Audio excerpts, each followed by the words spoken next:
Hi viewers, welcome to Sri Akshaya's kitchen.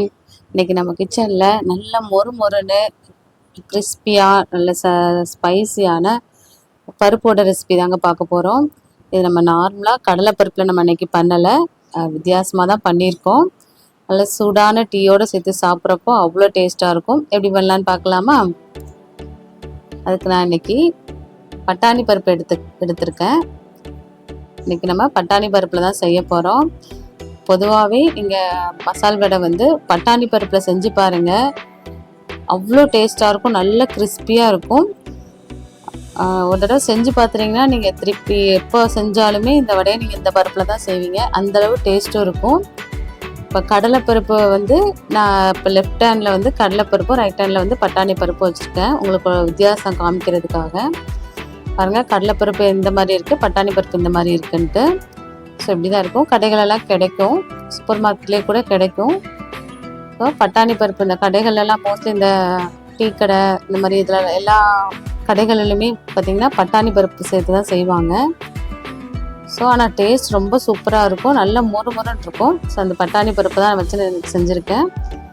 அதை வந்து ஒரு 2லேருந்து 3 மணி நேரம் நல்லா ஊற வச்சு எடுத்துருக்கேன்.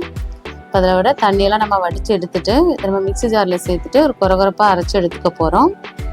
அன்றைக்கி மிக்ஸி ஜாரில் காரத்துக்கு ஏற்ற மாதிரி ஒரு 4லேருந்து 5 காஞ்ச மிளகாய் சேர்த்துட்டு அதோட ஊற வச்ச பருப்பையும் சேர்த்து நல்லா கொரகொரப்பாக அரைச்சி எடுத்துக்கோங்க.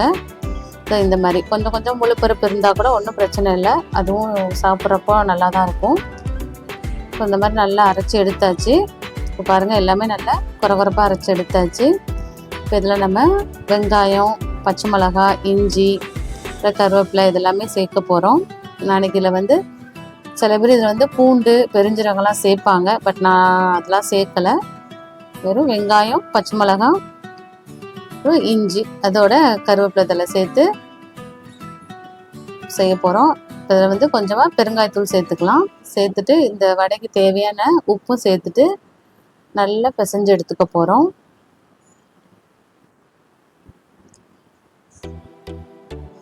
இது வந்து அவ்வளோ டேஸ்ட்டாக இருக்கும். நீங்கள் செஞ்சு ரொம்ப நேரம் வரைக்குமே இது வந்து நல்லா மொறுன்னு கிறிஸ்பியாக இருக்கும்.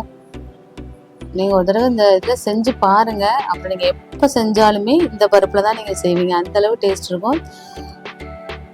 பட் ஆனால் கடலை பருப்பையும் நம்ம செய்யலாம், பட் ஆனால் அதை விட இது ரொம்ப டேஸ்டியாகவே இருக்கும். இப்போ பாருங்கள், உப்பெல்லாம் சேர்த்து நல்லா பிசைஞ்சு எடுத்தாச்சு. அப்புறம் நம்மளுக்கு வந்து வடை எந்த சைஸ் வேணுமோ அந்த சைஸ்க்கு நான் உருட்டி எடுத்துக்கிறேன். உருட்டினதுக்கப்புறம் இந்த மாதிரி நம்ம கைகளில் தட்டி எண்ணெயில் போட்டு பொரித்து எடுத்தோன்னா நம்மளுடைய மசால் வடை ரெடி. இந்த மசால் வடை, பருப்பு வடை எப்படி வேணாலும் சொல்லிக்கலாம். பாருங்கள், எண்ணெய் நல்லா காஞ்சிருச்சு.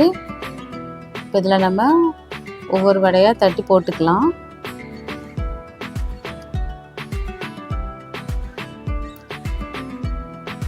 இது வந்து நீங்கள் கடைகளில் சாப்பிட்ற மாதிரியே இருக்கும், அவ்வளோ டேஸ்ட்டாக இருக்கும்.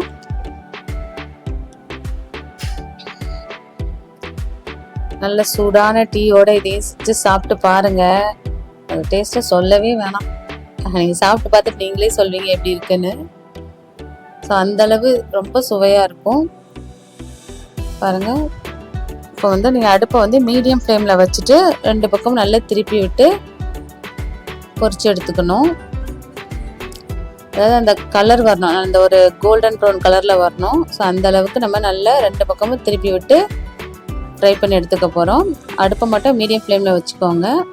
நான் ஹை ஃப்ளேமில் வச்சு எடுத்திங்கன்னா வெளியில் நல்லா கிறிஸ்பியாகிடும், உள்ளே வந்து கொஞ்சம் வேகாமல் போயிடும். அதனால் நல்லா மீடியம் ஃப்ளேமில் வச்சுட்டு பொறுமையாக 2 பக்கம் திருப்பி விட்டு எடுத்துக்கலாம். பாருங்கள், இப்போ வடையோட கலர் நல்லாவே வந்துருச்சு, வடையும் நல்லா ரெடி ஆயிடுச்சு. இப்போ இதை நம்ம எடுத்துக்கலாம். இதே மாதிரி எல்லா உருண்டைகளுமே நம்ம வடையாக போட்டு எடுத்துக்க போகிறோம்.